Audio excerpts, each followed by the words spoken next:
So today I want to talk to you about the vulnerability of a human being and how, however we think we may be invincible or whatever, we're not. And life is incredibly precious and we need to treat our health with the utmost of respect. So hopefully this will be useful to many of you. Keep on watching, keep on listening to find out more. Welcome back to consecutive day 1607 of a diary of a runpreneur. If you believe in my mission of saving the lives of children by attempting the ultimate ultramarathon of run vlogging on consecutive days, a distance of lap the world, barefoot style, then do give this a subscribe, share, like and comment. More people we get in front of, more money we raise, more children's lives we save, which is why I do this every single day. Thank you as always, and let's get started.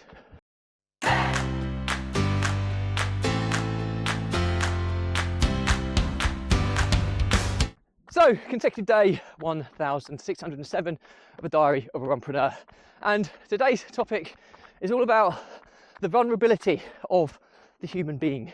And ultimately, if you're watching this or listening to it or understanding it, it's highly likely that you are a human being. So hopefully we've got one thing straight off the off. But the reason for the topic is there's so many of us just coast through life, fearless and brave, and not ever worrying or being concerned about health related issues, mental health related issues, stuff that goes wrong and all that side of things. And for those people, it's admirable. And do you know what? I love that positive overview on life. But I'm 42 years of age now, and over the past 4 to 5 years, I think I've been to at least a funeral a year of somebody of a similar age to me or younger. And it's horrible. It's concerning. It's so many of them could have been avoided. There's been many suicides. Obviously, there's freak health-related issues and accidents that happen as well. But it just reminds us that life is so precious and health is so precious, and that we do genuinely have many, many choices throughout however long we are on this world or this planet of making better choices that can have a more positive impact on our health, whether it's mental health, physical health, whatever the case may be.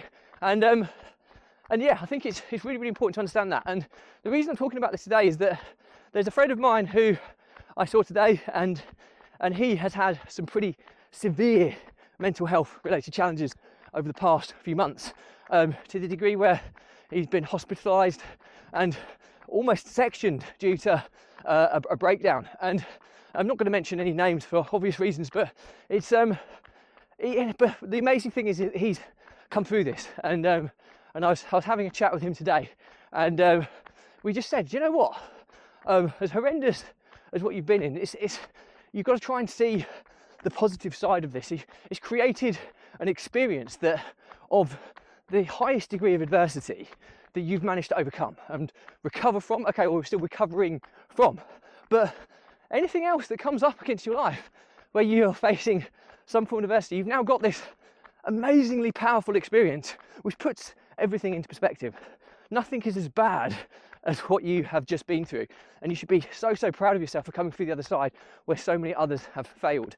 And I think that's really important, that people can draw upon experiences in their life, because we've all had poor experiences in our life. It's just all relative to who we are and the experiences that we've witnessed.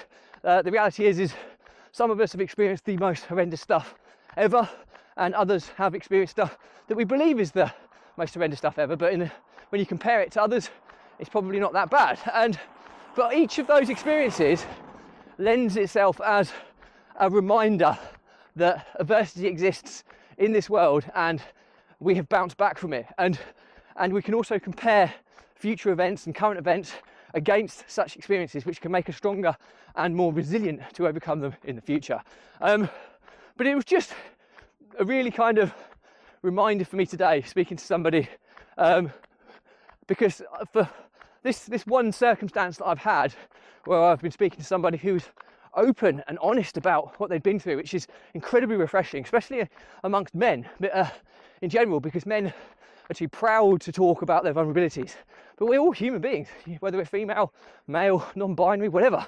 We're all human beings, and the reality is that we all have vulnerabilities, and sharing them is is a really, really powerful tool. I'm terrible at this, but what I have got is this vlog.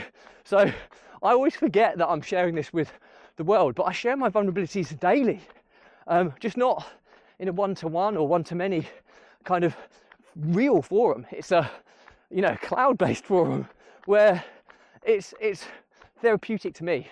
And there's different areas of health. There's our physical health, there's our mental health, and I always throw in the third one, which is a coping mechanism for stress, because stress is a silent killer, and it has an adverse effect on our physical and mental health if not managed effectively. And I always draw upon this, and I'm sorry if I've talked about it for so long, but it's so important. I think I'm going to summarize this with the learnings from my diary. So the learnings from my diary today are that human beings are vulnerable, and it's often the people who are brave enough to share their vulnerabilities with others that are the ones that can overcome that adversity before it gets too extreme. The extreme cases are when people can take their own lives due to vulnerabilities and mental health related challenges, physical health related challenges. It's just really, really important that we understand the situation that we are vulnerable. We're not invincible, and it's okay to share our problems and our worries with others. And you know what? There were lots of people that will listen, they'll care, and they'll help. I'm 42 years of age, and I think for the last 4 or 5 years, I've been to at least a funeral a year of someone of a similar age to me, or younger even. And several of those funerals could have been so avoidable. And it was today's events where I met up with a friend who has been through some incredibly challenging mental health related challenges, and they're coming through the other side, which I'm incredibly proud of this individual.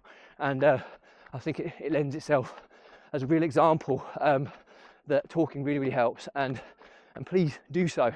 And finally, to end this with, managing your stress levels is really, really important, because you can do this. This can be a preventative measure before things can kind of get out of hand.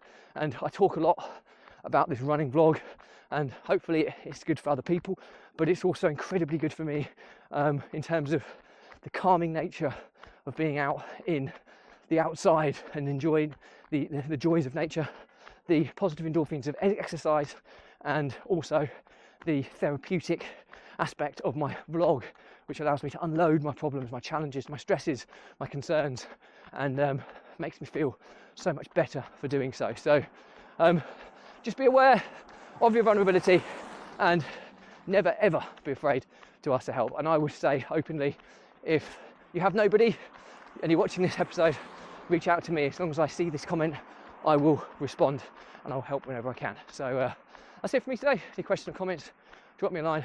I'll respond to everyone. Do remember though, if you believe in my mission of saving the lives of children by attempting the ultimate ultra marathon of run vlogging on consecutive days, distance of lap of the world, barefoot style, do give this a subscribe, share, like and comment. More people we get in front of, more money we raise, more children's lives we save, which is why I do this every single day. Thank you as always. Stay positive, stay happy, and I'll see you again tomorrow.